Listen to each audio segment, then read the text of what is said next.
Bem-vindos ao Sonho Bem-vindo, o seu videocast sobre saúde reprodutiva e bem-estar. Eu sou a doutora Fernanda Imperial, ginecologista, especialista em reprodução humana da clínica Vida Bem-vinda.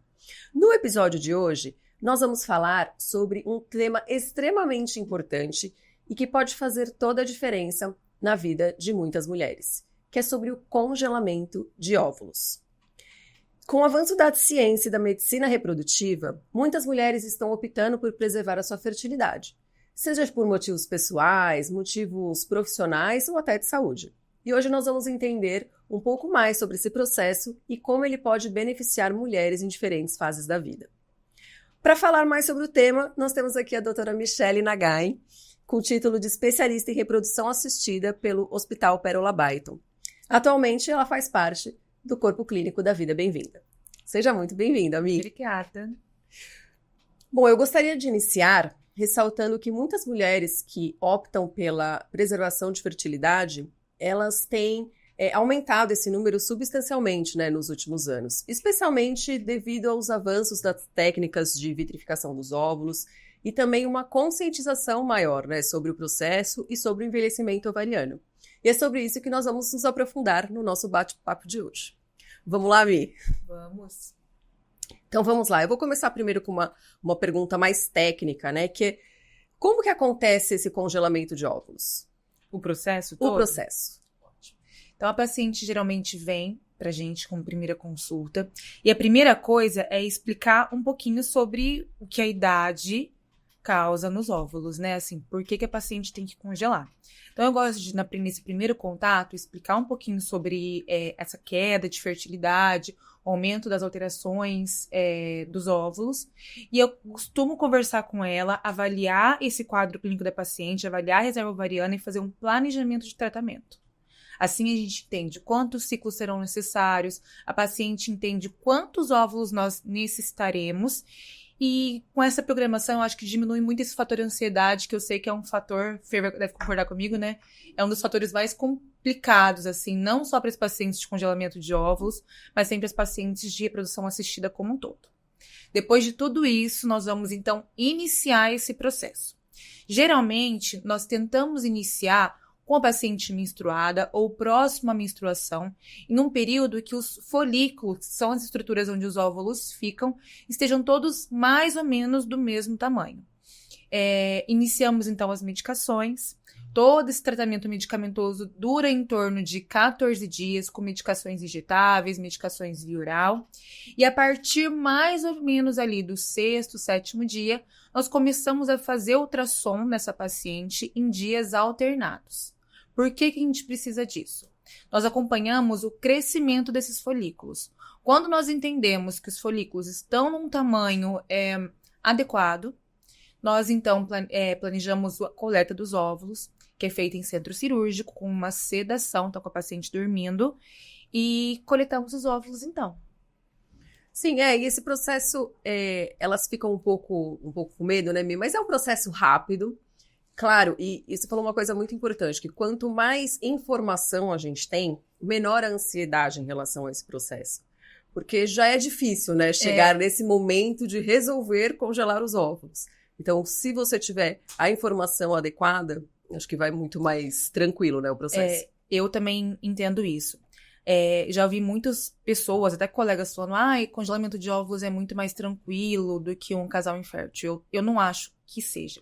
Geralmente tem muitas coisas envolvidas, A paciente às vezes vem completamente sozinha, no momento que ela entendeu que talvez a vida dela não esteja no que ela tinha planejado. Então, durante muito tempo, nós achamos que a maioria das pacientes que vinham congelar óvulos era porque, escolheu carreira. E a gente sabe, hoje os dados mostram que não é bem assim. Quando nós perguntamos para os pacientes que vão congelar óvulos, a grande maioria ainda fala que é porque não tem um parceiro adequado. Então, nem sempre é um processo assim, tô super bem, num momento bom da minha carreira e vou congelar. Muitas vezes, a paciente chega num momento que ela fala, poxa, não tenho ninguém, não penso em ter filhos, e isso, às vezes, cai num lugar que você não está esperando. E eu falo isso por conhecimento de causa própria, porque eu congelei meus óvulos também. Então, a gente cresce, muitas vezes, com como se fosse Como que eu vou explicar? Uma quebra de expectativa. Exato. Na verdade, assim, as mulheres, desde criança, elas são ensinadas que elas vão crescer, fazer faculdade ou não, casar e ter filhos. E às vezes você chega num momento que você fala, poxa, minha vida não tá desse jeito, e você não tem consciência disso. E entender que talvez sua vida não esteja no momento, na forma que você achou que estaria nessa idade. Às vezes é pesado, mesmo de forma inconsciente. Então, às vezes, essa paciente vem sozinha, ela vem chateada, numa crise mesmo, às vezes a paciente acabou de terminar um relacionamento. E tudo isso, assim, gera muita ansiedade. E ainda ver que nosso corpo tem esse limite, eu acho que é complicado. Quando nós alinhamos expectativas e explicamos muito bem como esse processo funciona, eu acho que diminui um pouco essa carga, né? Sim, e fazer o congelamento diminui essa carga também, né? Diminui que eu acho que muito você essa carga. consegue ficar mais livre. Eu falo, faça, né? O quanto antes, porque você tira esse peso das costas, né? Essa decisão. Porque chegar no consultório não é fácil. Porque é bem isso, você vai ter que pensar milhares de coisas, você vai ter que acessar, talvez, essa expectativa que não deu certo, e isso não é fácil. Né? Então, é justamente isso mesmo. A gente tinha essa ideia, né? Você fala assim, não, o congelamento é para mulheres que querem crescer na carreira profissional, mas hoje a gente sabe que, na maior parte das vezes, não é só isso. Não, e a maioria das pacientes chegam pra gente assim, eu nem sei se eu quero ter filho.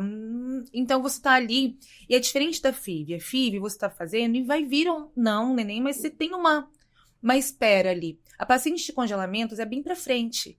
Ela vai congelar ovos, ela não vai ver isso.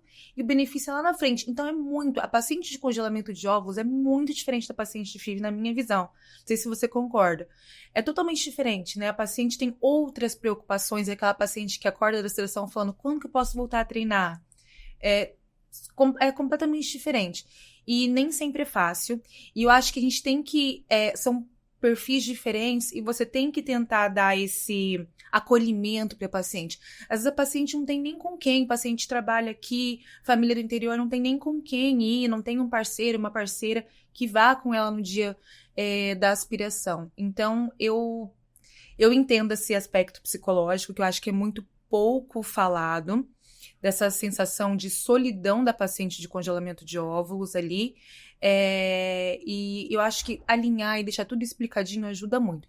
Porque na reprodução acontece uma coisa muito assim, né? Parece que é o corpo nos mostrando que nós não temos controle de nada, né, Fer? Sim. Você vai para fazer um ultrassom, ai meu Deus, não tem tantos folículos, tem um folículo maior, não, suspende, não começa agora. Então já é meio frustrante, a gente já trabalha ali na expectativa, você tem uma expectativa cada vez que você vai fazer um ultrassom. Então deixar alinhado os próximos passos, eu acho que isso ajuda bastante. Por isso eu gosto muito desse primeiro contato, sabe? De planejar, sentar, falar, olha, você tem uma reserva assim, o esperado para o seu tratamento são tantos óvulos vai dar uma chance de neném para você de tanto. Você está suficiente com isso? Não, então talvez a gente tenha que fazer mais e fazer um banco de óvulos ali com mais de um ciclo. Então eu gosto muito disso e de dividir também a responsabilidade, tipo assim, de conversar com a paciente. Teve 10 óvulos. 10 óvulos vou dar uma chance, chutando assim, uma paciente de 35 anos, de 50% de neném em casa. Você está tranquila de ter 50% de chance de se você quiser engravidar lá com seus 42 anos e quiser descongelar os óvulos, ter 50% de chance de neném? Tá. Ok, não quero fazer mais um. Não está? Então vamos fazer mais um ciclo? Porque eu sei também que não é fácil, demanda tempo, demanda planejamento financeiro, folga no trabalho, demanda muito psicológico. Então eu acho muito interessante esse planejamento inicial. Com certeza. E, Mi, a preservação de fertilidade é apenas uma opção para essas mulheres que querem postergar, né, a maternidade, ou tem alguma indicação médica também? Então, a preservação de fertilidade inicialmente foi criada para pacientes oncológicas, né? As pacientes com alguns tipos de câncer, e pensando bem em câncer de mama, que é um câncer com uma prevalência em pacientes jovens, o tratamento desse câncer, muitas vezes, interfere na fertilidade futura. Então, foi pensando muito nessas pacientes que não tinham filhos e teriam que passar por uma quimioterapia e que teriam grandes chances de não menstruar mais, acabar com os óvulos. Então, inicialmente, a preservação foi feita para isso. E é uma indicação, acho que a indicação clínica principal são os pacientes com câncer. Então, tem indicação de pacientes que vão passar por algum tratamento que pode prejudicar a fertilidade no futuro. Então, pacientes com câncer que passaram por quimioterapia, pacientes que precisam fazer alguma cirurgia pélvica que vá prejudicar, que vai mexer no ovário também, tem uma indicação. Pacientes com algumas doenças, tipo endometriose, que tem uma maior chance de ter uma depressão desses óvulos de forma mais precoce. Então, não é só para a idade, né? Então, existem outras indicações clínicas, sim. Ô, Mi, qual é o momento ideal para a mulher considerar esse congelamento de óvulos, né? Existe uma idade limite que a gente tenha que pensar para não fazer? Pergunta mais difícil do congelamento. Não existe uma idade limite, mas a gente tem que entender que quanto antes, melhor. Por quê? Nós, mulheres, nascemos com a quantidade de óvulos que nós iremos utilizar a vida inteira. E esses óvulos vão envelhecendo igual a gente. Então, eu tenho 38 anos, meus óvulos têm 38 anos. E com a idade, esse envelhecimento começa a aumentar aumentar a chance de alterações genéticas e a perda de qualidade desses óvulos. Então, quanto antes eu congelar, eu vou ter óvulos de melhor qualidade. E eu vou precisar de uma menor quantidade de óvulos, porque se os óvulos são melhores, eu não preciso de tantos para ter um neném. Então, quanto antes, melhor. Mundo perfeito, mundo maravilhoso. Todo mundo congelasse antes dos 35 anos. Porque todas essas alterações e a queda de qualidade dos óvulos, elas se aceleram a partir dos 35 anos. Mas, chegou uma paciente de 40 anos, 39, querendo congelar, não tem filho, não tem programação de ter filho, dá pra gente congelar. Só que a gente tem que ajustar aí, entender que vai precisar de uma quantidade maior de óvulos e também entender que, muito provavelmente, se a paciente tem uma reserva ovariana menor, ela vai responder de uma forma pior, mas vai precisar de mais óvulos. Então, pode, só que a gente tem que ver como que vai ser esse tratamento, quantos ciclos serão necessários e a paciente tem que ter consciência das limitações desse tratamento com o decorrer da idade. Mas assim, limite não tem, mundo perfeito, né? Sabe que hoje mesmo eu atendi uma paciente que veio 39 anos e ela tinha acabado de se separar, né? E foi o que ela falou pra mim, ela assim, Fê, eu nunca pensei nem em ter filhos e nem me separar, né? Mas agora eu me deparei com isso, então é um momento que eu nem sei se eu quero, mas que acho que é o momento de fazer, né? Ela falou assim, e eu vim buscar essas informações mesmo, porque 39 anos tá tarde. Não, foi o momento que ela chegou. Mas é isso, alinhar expectativas. Talvez tenha que fazer mais ciclos para ela ter uma melhor chance. E hoje eu conversei com ela sobre uma ferramenta que a gente tem, né, Mi? Hoje que a gente está utilizando da inteligência artificial, que é o Violet, né? Que é uma ferramenta fantástica que acho que nos dá um bom direcionamento sobre isso, né? É muito complicado, né? Quando nós congelamos óvulos, a gente congela às cegas. Então, eu vou lá e congelo tantos óvulos. Eu não sei o que vai acontecer quando eu descongelar. Eu não sei quantos vão se perder, qual que é a qualidade desse sêmen, né, Fê? Tipo, a gente não sabe quantos vão virar blastocistos, quando eu vou evoluir para o embrião. Então, até é uma responsabilidade, né? Assim, pra gente também. A gente congela, a gente nunca fica tranquila. Ai, congelei e tá, ok. Congelamento de óvulos não é certeza de neném. Então, o Violet ajuda muito, né? Antigamente, e até hoje, né? A gente se baseia muito na idade, né, Feira? A gente tem ali alguns estudos que relacionam a quantidade de óvulos com a idade e as chances de neném em casa. E o Violet nos ajuda porque a gente consegue personalizar um pouco mais isso. O Violet é uma ferramenta de inteligência artificial onde nós colocamos as fotos dos óvulos, um por um, e ele, através daquela foto, da morfologia do óvulo, ele prediz uma chance de virar blastocisto, que é um embrião num estágio adequado para transferência, e ainda no final nos dá a chance de neném em casa com aqueles óvulos, né? Sim. Esses tempos eu atendi uma paciente posso estar muito errada da idade, tá? Mas ali 37, 38 anos, e nós tínhamos calculado, acho que ela teve, não sei, 8 óvulos, se a gente olhar essas tabelinhas ali, da próxima 40%, e com o Violet foi para 53%, assim. Mudou. Mas eu falei para ela, é certeza? Não é, né? Mas ajuda bastante, né? Ajuda a gente a entender e personalizar, porque a idade é muito pouco, né? Pra gente ver a paciente. Existem muitas outras patologias, só que são tantas variáveis que nem sempre a gente consegue ver direitinho daquela paciente, né? Então ajuda bastante. Eu tenho muito mais segurança. E é um documento ali, né, Fê? E é um documento. É um documento. Eu até abri, né, pra ela um relatório hoje que eu tinha de uma paciente. E é muito legal mesmo de você olhar, né? E poder fazer essa comparação de, conforme a morfologia, o formato do óvulo, o potencial de formar um blastocisto, depois o potencial de ter um bebê nascido vivo, de ter 2 bebês nascidos vivos, porque tem mulher que quer ter mais do que um filho, né? Isso também é importante, né, Mi? Porque isso também vai impactar na quantidade de óvulos que a gente precisa congelar. Então, o número de filhos que ela pretende ter. E às vezes a gente congela ovos para mulheres que estão ali casadas também, mas querem ter os... Assim, às vezes chega uma paciente para mim com 35 anos e fala assim, Mi, quero ter 2 filhos, mas eu quero engravidar do primeiro daqui 3, 4 anos, o segundo depois. Às vezes você congela os ovos pensando até muito mais no segundo, né, Fer? Quantas vezes, né? E as pacientes têm que ter consciência sobre isso. Se tem esse desejo de ter outros filhos. É complicado, né? É complexo. É complexo. Mas é bom. Vamos lá. Existem riscos associados a esse processo de congelamento de óvulos, principalmente durante a estimulação ovariana? E como que eles podem ser minimizados? Riscos existem, tá? O principal risco do tratamento é uma coisa chamada síndrome do hiperestímulo ovariano. Hoje em dia, a incidência dessa complicação é muito baixa, porque nós temos ferramentas para diminuir a chance. Então, quando a gente identifica uma paciente com potencial risco de desenvolver essa síndrome de hiperestímulo, nós já ajustamos as medicações para minimizar os riscos. Na minha época de residência, como eu fiz no Hospital SUS, a gente fazia as medicações que tinham, né? Assim, não Eu tinha também. como personalizar. Então, às vezes, a gente pegava paciente que a gente sabia que tinha mais chance e as complicações vinham, porque era ou fazer essa medicação ou não fazer. Então, nessa época, a gente tinha que fazer toracocentese, você deve ter feito, né?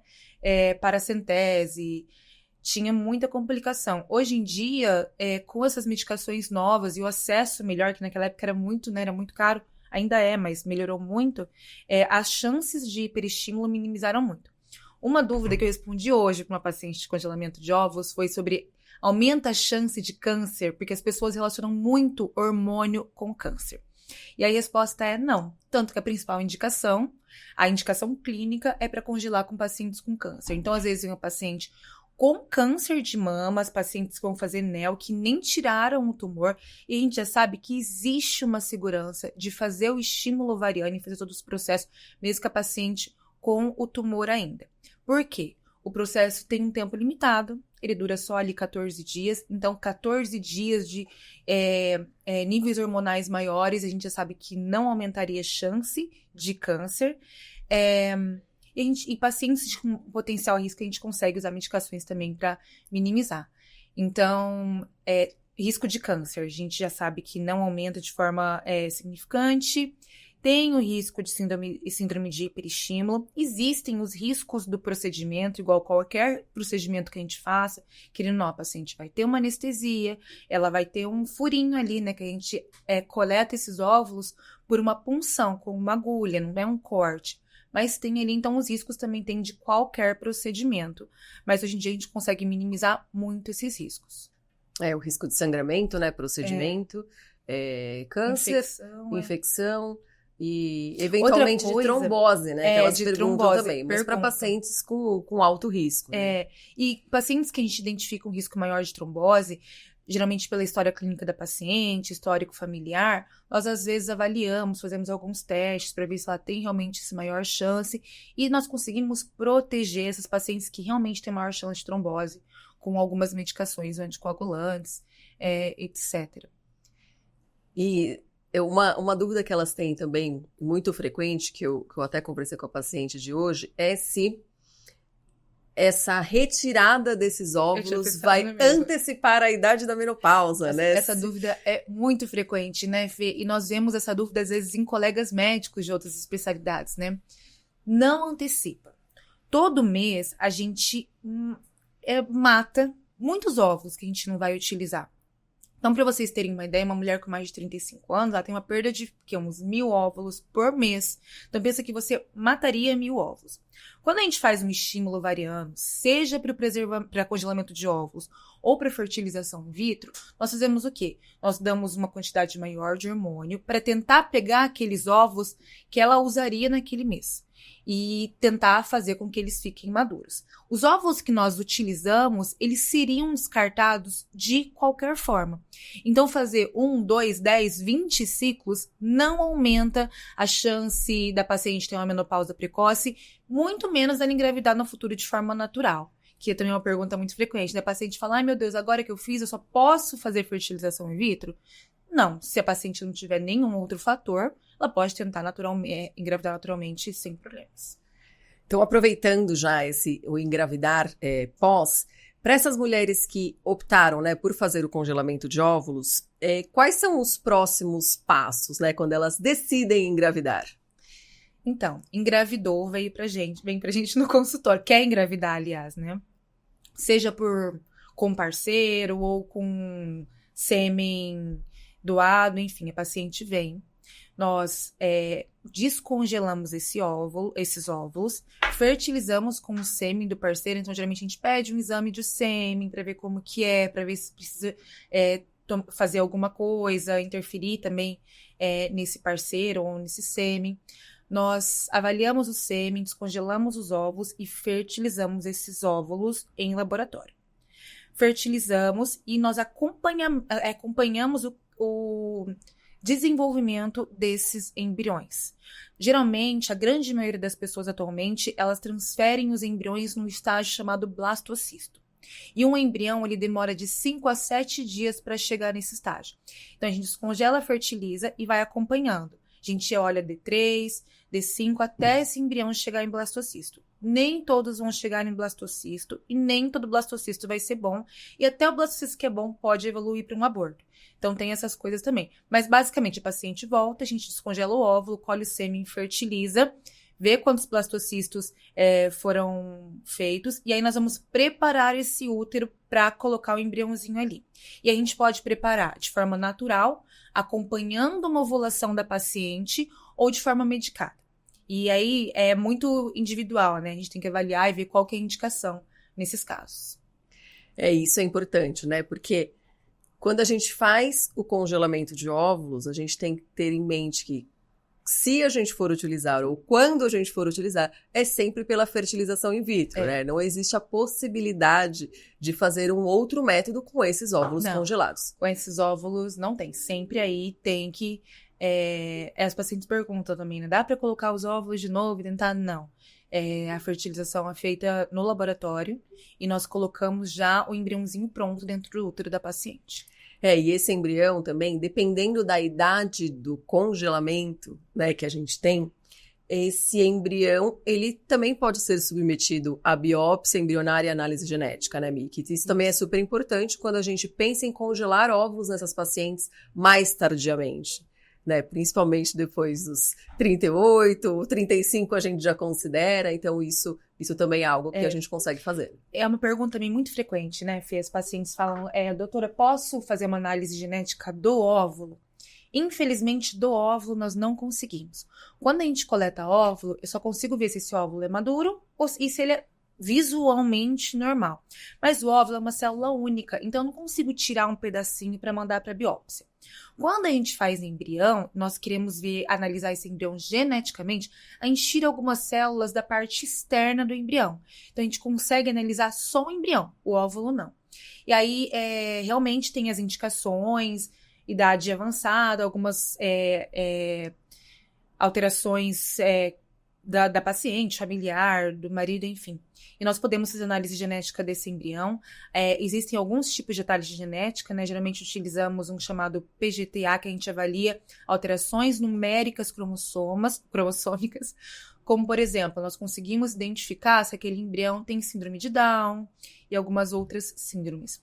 A gente usa muito Down, quando eu vou explicar para a paciente, o impacto da idade para para a reprodução humana, a gente fala muito sobre síndrome de Down, né?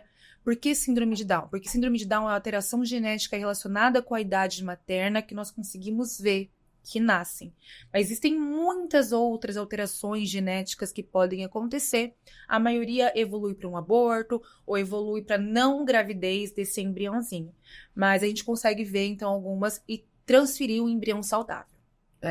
E diminuir o tempo de engravidar, para engravidar, né? Que é o que importa, que é o que a gente, a gente faz isso para, na verdade, ajudar a escolher o melhor embrião para transferir, né? Para aumentar as chances de gerar uma gravidez ali, né? Porque nem toda transferência, infelizmente, é um bebê, né, Fê? Sim.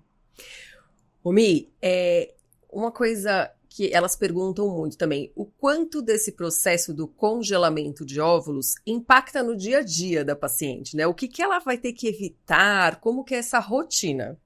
Então, eu falo para os pacientes assim, os hormônios que eu vou te dar, eles não têm tanto efeito colateral. O que mais dá esses efeitos colaterais são os hormônios que os seus folículos que estamos estimulando vai produzir.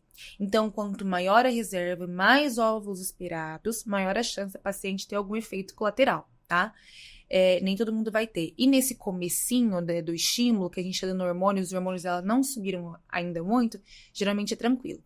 O que é mais comum de sentir? Inchaço, retenção de líquido e também do abdômen. Pensa que o nosso ovário é pequenininho. E quando a gente estimula ele, cada folículo tem que chegar a 2 centímetros. Então ele fica muito maior e ele ocupa um espaço físico. Parece uma gravidezinha, né? Inicial ali em alguns casos. Então, um inchaço abdominal. As pacientes podem sentir dor de cabeça, dor na mama e a TPM da vida. TPM exacerbada, é o que eu falo para elas. Você vai ter uma emocional. E isso pode acontecer também, ficar mais chorosa, ficar mais brava. Bom, uma TPM um pouco maior, né, porque estamos falando de níveis hormonais maiores. Mas geralmente é isso, não é nada que impacta o dia a dia das pacientes. Geralmente o paciente consegue trabalhar sobre todo o estímulo. O que a gente pede muitas vezes é para limitar a atividade física, evitar a relação sexual, ingestão de álcool, essas coisas. Então são 2 semanas ali muito mais para normais. A última semana tem mais efeito colateral ali. Nem todo mundo vai sentir. Existem pessoas que têm ali 40 óvulos e ficam muito bem. E existem pessoas que vão ter 7 óvulos e vão sentir mais. É muito da sensibilidade da paciente aos hormônios e as variações hormonais. Mas é tranquilo, a paciente consegue trabalhar normalmente. Só esse finalzinho que pode ter um pouco mais de desconforto, uma cólicazinha, esse inchaço abdominal. Mas é relativamente tranquilo. E lembrando que no dia da coleta, né, que vai fazer de óvulos, como ela vai fazer uma anestesia, esse dia repouso. E aí depois, cerca de 5 a 7 dias no máximo, ela deve ter um sangramento e melhora tudo. Né? Acho que todos os sintomas passam. Eu falo para os pacientes, daqui 5 a 10 dias você vai ter um sangramento parecido com a menstruação e é um sinal de que seus hormônios voltaram ao normal. O hormônio voltou ao normal, então, tipo assim, tudo vai embora junto com a menstruação, né? O que demora mais para voltar, às vezes, é um inchaço abdominal. Os ovários, às vezes, demoram um pouquinho mais para diminuir de tamanho. Mas é rápido também, né, Fê? É tranquilo. É tranquilo. Eu já emagreci fazendo congelamento de óvulos meus, de ansiedade. Aliás, falando nisso, Mi, você quer contar um pouquinho da sua experiência em relação ao congelamento? Quero. Então, eu falo muito sobre congelamento de óvulos, até por experiência própria. É bem essa história, né, Fê? Tinha um relacionamento, não achei que fosse precisar, terminei, me vi um pouco mais velha, descobri uma reserva ovariana abaixo do esperado para minha idade, e iniciei todo esse processo de congelamento de óvulos. No meu caso, muito especificamente, eu não consigo muitos óvulos por vez. Então, eu já fiz alguns ciclos. A Fê, inclusive, já fez muitos ultrassons meus nessa vida de congelamento. Eu fiz alguns ciclos, então eu entendo ali muito o que as pacientes sentem. É uma ansiedade, porque é um tratamento. Cada vez que você vai fazer um ultrassom, às vezes você fica ansiosa. Ai, meu Deus, quantos vão ter?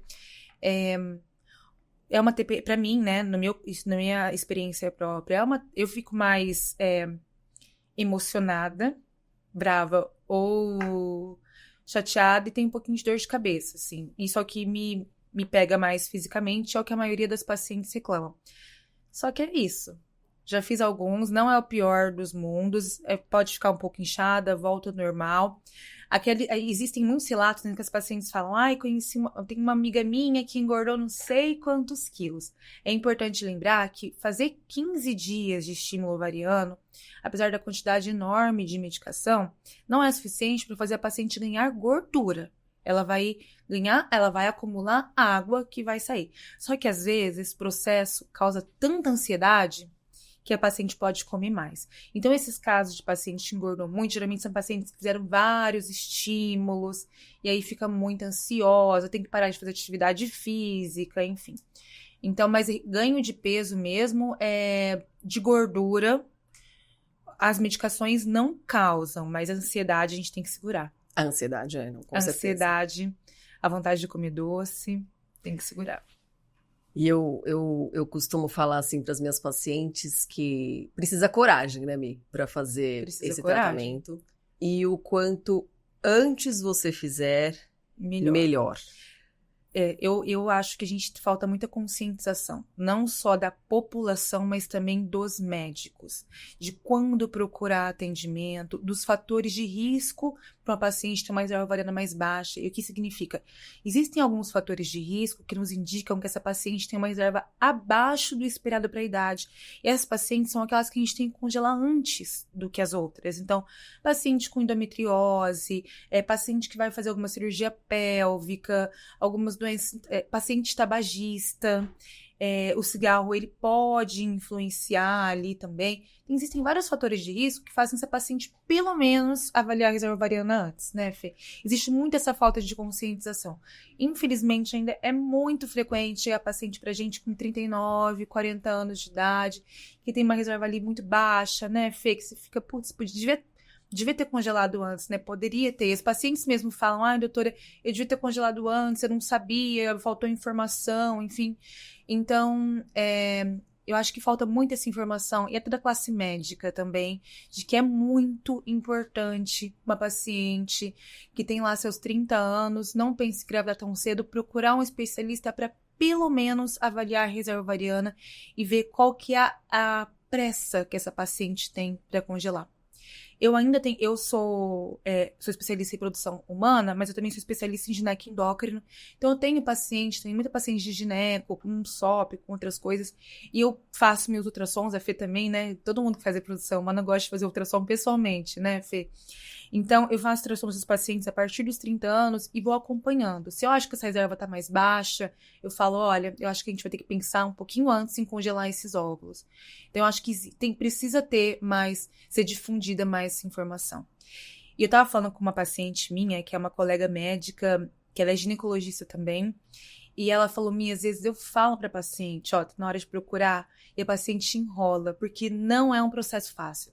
Você fica pensando, putz, se eu conhecer o amor da minha vida daqui 2 meses, será que eu vou precisar mesmo? Só que esse tempo que a gente perde aí, às vezes faz muita diferença no tratamento. Muita diferença, né? A gente vê tanto que são algumas formas que a gente tem de avaliar essa reserva ovariana. Uma delas é com hormônio antimileriano, que é um exame de sangue, né, que a gente faz. Outra forma é a contagem de folículos antrais, que a gente falou que faz pelo ultrassom. E isso é muito nítido quando a gente vai acompanhando essas pacientes, que existe uma queda importante ali aos 35, já começa a cair. Aos 37 vem essa segunda onda, e aos 40 a gente já tem uma reserva muito diminuída, né, ali. E a reserva é o maior fator limitante do tratamento. A reserva não, a idade materna, claro, mas a reserva também é. Uma paciente com uma reserva ovariana mais baixa, que significa que ela tem uma quantidade menor de óvulos, o corpo recruta menos folículos. Então, o tratamento, quando a paciente vem com uma reserva mais baixa, o principal significado disso pra gente esse tratamento vai ter uma resposta baixa.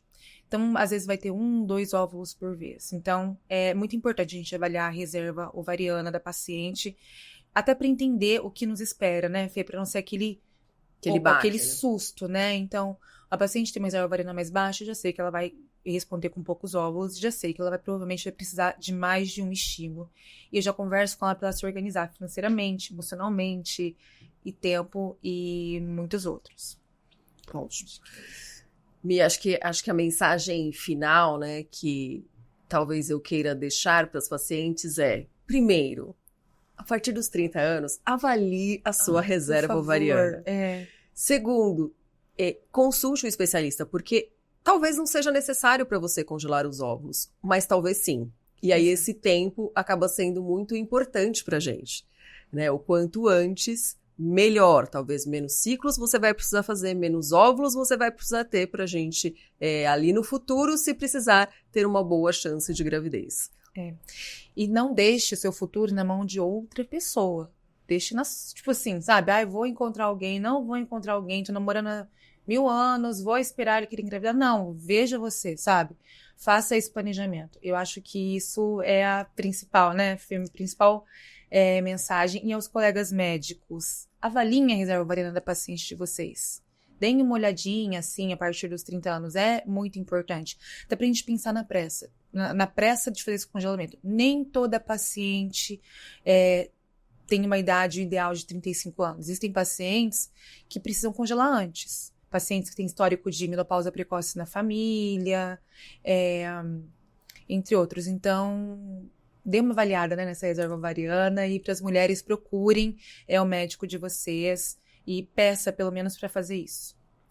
E a gente sabe também que é um tratamento que às vezes não é acessível para todo mundo, mas o que muitas pacientes não sabem é que até os 35 anos, se você tiver uma boa reserva, você pode, por exemplo, fazer uma doação compartilhada de óvulos e que o seu tratamento fica muito mais acessível financeiramente. Então, é algo também que a gente precisa difundir um pouco mais essa informação para que mais gente consiga congelar. Eu acho que é importante a gente reforçar uma situação que são as empresas hoje em dia, né, que estão dando esses benefícios para as pacientes poderem congelar seus óvulos.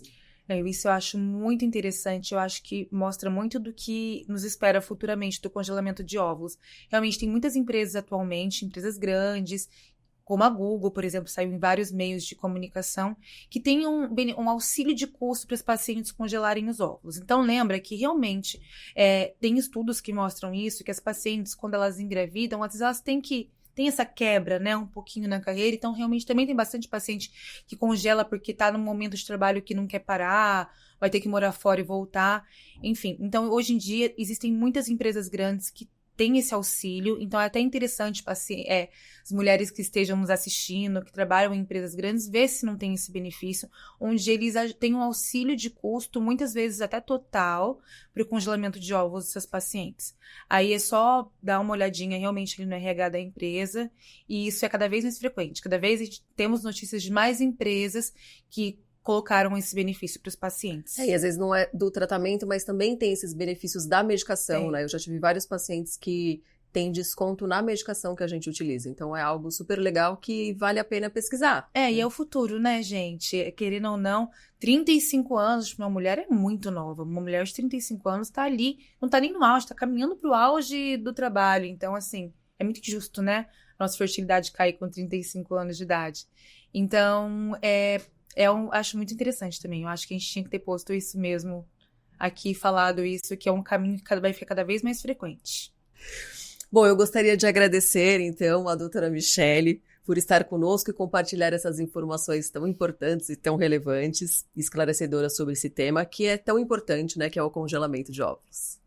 Obrigada pelo convite, na verdade. Bom, e para você que nos acompanha, esperamos que esse episódio tenha sido informativo e útil. O congelamento de óvulos é uma alternativa cada vez mais acessível e pode ser uma escolha transformadora na vida de muitas mulheres. Manter-se informado é o primeiro passo para tomar as decisões conscientes sobre o seu futuro reprodutivo. É importante dizer que esse videocast tem caráter meramente informativo e educacional. Não deve ser utilizado para realizar autodiagnóstico ou automedicação. O conteúdo não substitui uma consulta com um profissional de saúde. Em caso de dúvidas, consulte sempre o seu médico. Eu espero ter contribuído com vocês com esse conteúdo e até a próxima.